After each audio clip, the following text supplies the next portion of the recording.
You think your boss is unreasonable? Try working somewhere in America where an employee filed an official HR complaint because a whiteboard marker squeaked, another escalated corporate over the font choice in the employee handbook, and someone genuinely reported a coworker for clicking a mechanical pencil too aggressively. These aren't internet jokes. These are real office complaints that made it all the way to management. Today, we're diving into 61 of the most absurd, petty, unbelievably real workplace grievances ever filed. And by the end, you might start appreciating your own office drama a little more. If you've ever survived corporate chaos, hit like so I know I'm not alone, subscribe for more real-world insanity, and drop a comment telling me the dumbest complaint you've seen at work. Because I guarantee it's about to get worse. 1. A woman complained that her boss parked in her unofficial favorite parking spot. She had never been assigned that spot, but she had emotionally bonded with it over 3 years of arriving at exactly 8:17 every morning. One Tuesday, she pulled in and saw the boss car sitting there like it had signed a lease. She marched inside and demanded justice. The boss blinked and said it was an unmarked space in an open lot. She insisted the asphalt carried her productivity energy. The boss offered her a closer space. She refused because it did not feel right. Should emotional parking rights be legally recognized? 2. A young man complained that management sent emails with too many exclamation marks. He said every message felt like it was screaming at him through the screen. When the boss wrote "Great job, team," he reported feeling verbally attacked by enthusiasm. He submitted a formal concern claiming punctuation inflation was creating a hostile environment. The boss tried sending a calm email without any exclamation marks, and he replied asking if morale had collapsed. The boss added one single exclamation mark, and he said it felt passive-aggressive. At what exact number of exclamation marks does motivation officially become harassment? 3. A man complained that a coworker laugh was career distracting. He claimed every time she laughed during meetings, his promotion chances dropped by 5%. He said the sound echoed with ambition sabotage and shattered his focus like a glass ceiling cracking in reverse. The coworker laughed once during a budget slide, and he immediately documented the timestamp. He told HR the laugh had layers of confidence that felt competitive. She stared at him and asked if she should breathe quietly too. He said breathing was fine as long as it stayed neutral. Can a laugh really block a promotion pipeline? 4. A woman complained that someone reheated popcorn at exactly 3:02 p.m. She said the smell hijacked her workflow and ambushed her mid-spreadsheet. The coworker calmly explained it was just popcorn, not a chemical spill. And she insisted the timing felt intentional because 3:02 was her peak productivity minute. She filed paperwork stating the scent traveled with aggressive confidence across departments. The coworker offered to switch to pretzels, and she said the crunch would create echo disruption. Management suggested fresh air, and she said air cannot undo betrayal. Should microwave schedules now require calendar invites? 5. A young woman complained that her supervisor made eye contact too intensely during performance reviews. She said his steady gaze felt like a staring contest sponsored by corporate evaluation. The supervisor thought he was showing active listening and nodded professionally. She reported that each blink delay added unnecessary suspense to her quarterly results. And he tried looking at his notebook instead, and she accused him of disengagement. He then stared at the wall and she called it avoidance behavior. He asked where exactly his eyes should land and she suggested neutral air. How does one conduct a review without visually existing? 6. An old man complained that the company logo color scheme felt emotionally aggressive. He said the shade of red was shouting at him from the letterhead and the blue looked judgmental. Management explained the branding team spent 6 months researching modern palettes. He replied that the logo stared at him during emails and made him feel evaluated by typography. They offered to send him documents in black and white. He said that felt like surrendering to grayscale oppression. Marketing showed him the style guide, and he asked if colors could attend sensitivity training. Can a logo file truly cause emotional turbulence? 7. A teen intern complained that the office Wi-Fi name was not changed after a rebrand. He said logging into the old network felt like living in the past. Management explained the internet still worked perfectly fine. He argued that innovation begins with a strong router identity. He presented a slide deck titled Wi-Fi Vision 2.0 and proposed motivational password phrases. The IT manager blinked and said the signal strength remained unchanged regardless of branding. The intern said, "Culture starts at connection. Should corporate transformation begin with a new network name?" 8. A businesswoman complained that a coworker chewed ice audibly. She said every crunch felt like a glacier collapsing inside her concentration. The coworker calmly sipped his drink and said he enjoyed the texture. She reported that the sound frequency pierced through her noise tolerance threshold. He offered to chew slower, and she said slow crunching was suspenseful. He tried stepping into the hallway, and she said the echo followed him spiritually. Management suggested headphones, and she said she should not need armor for hydration habits. Is ice chewing now an occupational hazard? 9. A mom complained that her manager said guys during a team meeting. She said the word landed like a linguistic time capsule. The manager apologized and explained he meant everyone equally. She replied that language shapes atmosphere and atmosphere shapes destiny. But he asked what word felt safer, and she said perhaps team humans. He used team humans in the next meeting, and everyone stared in confusion. She nodded approvingly while others silently updated their vocabulary. Can one casual word trigger a cultural revolution? 10. A young man complained that the company birthday card font felt impersonal. He said the script lacked emotional warmth and looked like it was printed by a robot with commitment issues. The office administrator explained the font came from a standard template. He said birthdays deserved typography that hugs the soul. She offered to let him choose the next font, and he spent 2 hours comparing curves. When the new card arrived, he said the kerning still felt distant. At what point does a birthday card require graphic design therapy? 11. An old woman complained that leadership scheduled a town hall during daylight saving time change week. She said the clock confusion felt like a personal attack on her circadian rhythm. Management explained the meeting was set months in advance. She insisted the extra lost hour reduced her ability to absorb corporate optimism. During the town hall, she kept checking her watch and whispering that time itself felt unstable. The host thanked everyone for adjusting, and she filed a note saying no one can truly adjust to stolen minutes. Should quarterly updates now consult the Sun before booking? 12. A woman complained that the automatic toilets in the office flushed too early. She said every visit felt like a jump scare sponsored by plumbing technology. Facilities explained the sensors were calibrated for efficiency, though she reported that the unexpected flush created performance anxiety and disrupted trust between human and hardware. The technician offered to adjust sensitivity, and she asked if the toilets could attend empathy training. He stared at the control panel in silence. Can a restroom relationship survive premature flushing? 13. A man complained that someone microwaved broccoli. He said the smell traveled like a green fog of betrayal through the hallway. The coworker calmly said it was just lunch and vegetables are healthy. He insisted the aroma clung to his blazer and followed him into a client call. She offered to open a window, and he said, "Fresh air cannot erase steamed trauma." Management suggested a food-friendly culture, and he replied that culture should not include cruciferous fumes. Should broccoli require a building permit before heating? 14. A young man complained that a coworker wore noise-canceling headphones during collaboration hours. He said the silent posture felt like rejection in stereo. The coworker removed one ear cup and explained he was focusing on deadlines. The young man insisted teamwork requires visible ears at all times. He reported that the headphones created a wall stronger than drywall. The coworker offered to schedule focused blocks on his calendar, and he said, silence should never need booking. Can productivity devices be considered emotional barriers? 15. A woman complained that the break room television was left on a news channel she disliked. She said the scrolling headlines disrupted her sandwich enjoyment. The coworker holding the remote said it was neutral background noise. She argued that the ticker energy influenced her chewing pace.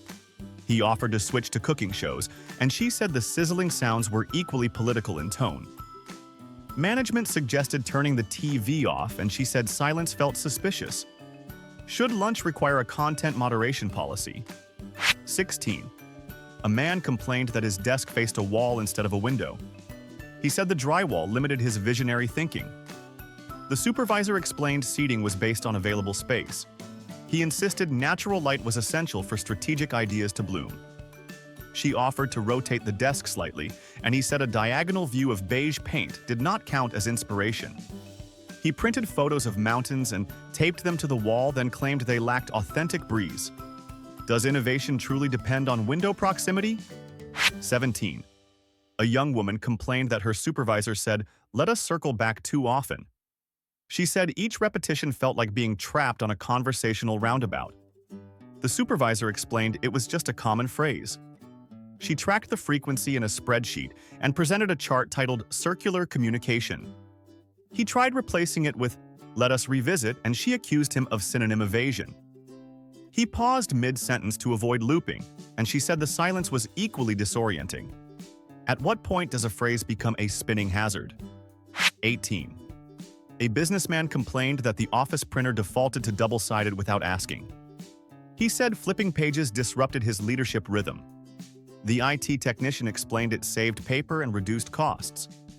He argued that important memos deserved full-page independence, and the technician switched it to single-sided, and he later complained about excessive stacks.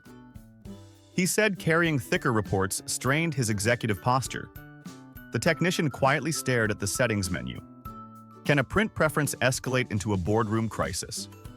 19. A teen intern complained that a colleague used a personal nickname in public Slack. He said the casual tag undermined his professional aura. The colleague apologized and said it was meant as friendly shorthand. The intern insisted that digital spaces require formal identity boundaries. She changed it back to his full title, and he then said it felt distant. She asked what version felt correct, and he paused dramatically. Is there a perfect balance between friendly and formal in a chat box? 20. An old man complained that the motivational poster in the hallway featured a mountain he fears. He said every time he walked past the snowy peak, he felt personally challenged. Management explained the image symbolized perseverance. He replied that perseverance should not include icy cliffs. They offered to replace it with a beach scene, and he said sand suggested instability. He then proposed a poster of a flat, calm parking lot. Should workplace inspiration come with a comfort rating scale? 21. A woman complained that a coworker brought a treadmill desk and made productivity look competitive. She said every step he took felt like a silent challenge to her seated commitment. The coworker calmly walked at a slow pace and said he was just trying to stay healthy. She insisted the rhythmic footsteps created an atmosphere of cardio superiority. He offered to lower the speed, and she said even slow ambition was intimidating. Management suggested wellness is optional, and she replied that visible wellness feels aggressive. Should exercise now require a fairness agreement before logging in? 22. A man complained that the office elevator music reduced morale. He said the soft instrumental version of pop songs drained his quarterly enthusiasm. Facilities explained the playlist was chosen for neutral ambiance. He reported that each flute note echoed with corporate sadness. The technician offered to mute the speakers, and he said silence inside an elevator felt like suspense. They switched to jazz, and he called it strategically confusing. Can background music truly determine upward mobility? 23. A teen complained that a coworker ate cereal too early in the morning. She said the crunch at 8:05 felt emotionally premature. The coworker calmly poured milk and said, breakfast operates on hunger, not schedule politics. She insisted cereal should respect standard snack hours. He offered to switch to a granola bar, and she said the wrapper noise carried similar urgency. Management suggested flexible breakfast culture, and she said culture should include time awareness. Does cereal require a formal time slot on the calendar? 24. A mom complained that a team member decorated her cubicle seasonally in July. She said fake snowflakes in summer created emotional whiplash. The decorator explained she simply loved winter themes year-round. The mom insisted seasonal confusion disrupted her internal thermostat. She asked management to enforce calendar accuracy within cubicle walls. The decorator offered to add pumpkins instead, and she said that would escalate the timeline chaos. Can workplace decor break the laws of time without consequences? 25. A businessman complained that the company switched from plastic to metal utensils. He said the clinking sound against plates felt too decisive. Facilities explained the change supported sustainability goals. He reported that the heavier fork altered his lunch posture. They suggested he bring his own utensil, and he said that felt like culinary isolation. When he tried the metal spoon again, he declared it emotionally cold. Should eco-friendly upgrades come with comfort disclaimers? 26. A young woman complained that a colleague wrote emails in all caps. She said each message felt like it was shouting across the digital hallway. The colleague explained his keyboard setting was stuck, and he meant no harm. She reported that the capital letters amplified tension during routine updates. He offered to type in lowercase slowly, and she said delayed typing created suspense. IT fixed the setting, and she then claimed the tone still felt loud. Can font size alone raise workplace volume? 27. A man complained that the company installed standing desks without individual consultation. He said the sudden elevation shift felt like structural surprise. Management explained the desks were adjustable for comfort. He insisted change should require emotional orientation. He tried standing for 5 minutes and declared it vertically overwhelming. They suggested lowering it, and he said the movement itself was destabilizing. Should furniture upgrades now require personal interviews before rising? 28.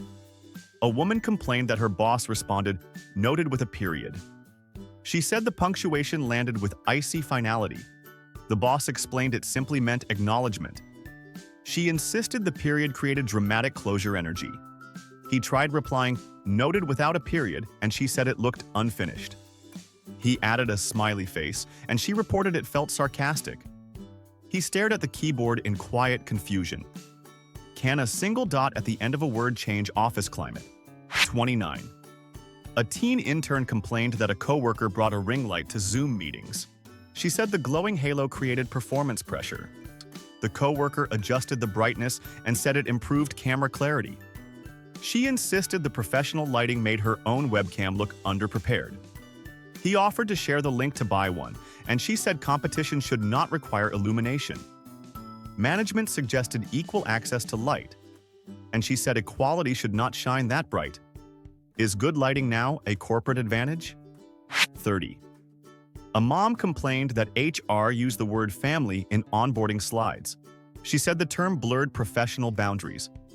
The HR representative explained it was meant to foster belonging. She replied that belonging should not imply holiday expectations. HR replaced the slide with community, and she said community sounded like a neighborhood meeting. They tried team, and she said it lacked warmth. The representative paused mid-presentation. Can one word redefine workplace relationships entirely? 31. A man complained that the office fridge shelves were rearranged without notice. He said his yogurt location had seniority and deserved respect. The coworker who moved the shelves explained she needed space for a salad bowl. He insisted dairy items rely on predictable geography. She offered to label sections, and he said labels felt authoritarian. Management suggested a shared system, and he replied that shared systems erase personal refrigeration identity. Can a refrigerator layout really destabilize workplace trust? 32. A woman complained that management replaced bottled water with filtered tap. She said twisting a cap provided emotional hydration. Facilities explained the filter met all safety standards, and she insisted the absence of a plastic seal reduced her confidence in liquid authenticity. They offered reusable bottles, and she said refilling felt like unnecessary cardio. When she tasted the water, she admitted it was identical, but claimed the experience was not. Should hydration depend on packaging psychology? 33. A young man complained that someone used a whiteboard marker that squeaked. He said the high-pitched sound pierced his brainstorming flow. The coworker writing the notes said it was just a marker nearing retirement. He reported that each squeak echoed like a tiny alarm bell of doom. She offered to switch markers, and he said the memory of the squeak lingered. Facilities replaced the entire marker set, and he still flinched at bold strokes. Can a sound that lasts 1 second haunt a whole strategy session? 34. A businessman complained that IT removed his desktop icons during a system update. He said the empty screen felt like digital abandonment. The IT technician explained the files were still safely stored in organized folders. He insisted his scattered icons formed a productivity constellation. She restored them neatly into categories, and he said order erased his creative chaos. When she returned them exactly as before, he claimed the alignment felt slightly off. Should desktop disorder be protected as personal expression? 35. A teen complained that a coworker used a desktop wallpaper that was too chaotic. She said the bright abstract colors radiated distraction across the room. The coworker explained it helped him feel inspired. She insisted inspiration should not look like a paint explosion. He offered to dim the brightness, and she said even muted chaos was still chaos. Management suggested respecting individual screens, and she said visual boundaries travel. Can someone else wallpaper really cross cubicle lines? 36. An old man complained that the office clock ticked audibly. He said each second sounded like a countdown to unnecessary urgency. Facilities explained the clock was analog and functioning normally. He reported that the ticking synchronized with his stress levels. They offered to replace it with a silent digital clock, and he said the glowing numbers felt too futuristic. When they removed the clock entirely, he said the silence felt suspicious. Should timekeeping require a volume setting? 37. A woman complained that the company calendar started the week on Monday instead of Sunday, and she said her mental rhythm began with traditional Sunday planning. The system administrator explained the global default favored Monday. She insisted global alignment should not override personal tradition. He offered to show her how to customize her own view, and she said customization felt isolating. When others adapted easily, she declared the timeline itself was biased. Can the first day of the week create cultural shock? 38. A young man complained that a colleague used too many bullet points in presentations. He said each dot felt like a tiny attack on narrative flow. The presenter explained bullets organize complex data. He reported that excessive structuring suppressed emotional storytelling. She offered to switch to paragraphs, and he said large text blocks felt overwhelming. When she tried icons instead, he said they lacked seriousness. At what point does clarity become over-organization? 39. A mom complained that her boss said per my last email. She said the phrase carried historical tension. The boss explained it was simply a reference for clarity. She insisted the wording implied she had failed to read. He tried saying as mentioned before, and she said it sounded equally pointed. When he avoided referencing anything, she accused him of withholding information. Can one routine phrase rewrite office diplomacy? 40. A businessman complained that the company's Slack default theme was not customizable enough. He said the limited color palette constrained his digital identity. The IT admin explained themes were standardized for consistency. He reported that consistency felt creatively restrictive, and she showed him the light and dark mode options, and he said they lacked expressive depth. When offered feedback forms, he suggested a full theme democracy vote. Should messaging platforms require artistic freedom clauses? 41. A woman complained that facilities installed motion sensor lights that turned off mid-meeting. She said presenting in sudden darkness felt like being erased by technology. Facilities explained the sensors were energy efficient. She reported that waving her arms to restore light made her look dramatically unprepared. The technician adjusted the timer, and she said the delay created suspense. When the lights stayed on permanently, she claimed the room felt too exposed. Should lighting systems anticipate human confidence levels? 42. A man complained that the office coffee machine beeped too loudly. He said the final beep sounded like a public announcement of caffeine dependence. Facilities explained the beep signaled brewing completion. He reported coworkers turning to look every time it sounded. They offered to lower the volume, and he said even a quiet beep carried judgment. When the beep was removed, he stared at the machine, unsure when to grab his cup. Can a coffee sound define workplace dignity? 43. A young woman complained that someone used a red pen for edits. She said the color felt emotionally confrontational. The editor explained red was simply easier to see. She reported that every correction looked like a warning signal. He switched to blue, and she said blue felt cold. He tried green, and she said it suggested growth pressure. Management suggested digital comments, and she said screens lacked sincerity. On should feedback colors come with emotional labels. 44. A businessman complained that a coworker sent meeting invites without an agenda. He said entering a meeting blind felt like professional free-falling. The coworker explained the discussion was informal. He insisted even casual conversations deserve bullet points. When an agenda was later added, he said it was too vague. The coworker expanded it, and he said it removed spontaneity. Management suggested flexibility, and he replied, "Flexibility without structure is chaos." Can meetings exist without narrative preparation? 45. A mom complained that management introduced fun Friday activities. She said, scheduled fun felt emotionally mandatory. HR explained participation was optional. She reported that optional fun still carried social pressure, i.e. when she skipped trivia, she said people looked cheerful at her direction. HR suggested alternative activities, and she said choices multiplied stress. When Fun Friday was paused, she said morale felt confusing. Should enjoyment ever appear on a calendar invite? 46. A man complained that a colleague ergonomic footrest was visible under the desk. He said the elevated feet disrupted visual professionalism. The coworker explained it helped circulation. He reported that seeing relaxed ankles undermined workplace seriousness. The coworker adjusted the footrest slightly inward, and he said the idea still existed. Management suggested focusing upward, and he said peripheral awareness is unavoidable. Can comfort accessories offend professional sightlines? 47. A woman complained that the office thermostat display font was hard to emotionally process. She said the numbers looked judgmental. Facilities explained the font came standard with the unit. She reported that bold digits felt aggressive when the temperature dropped. They offered to cover the display, and she said not seeing it created anxiety. When replaced with a different model, she said the new font felt passive.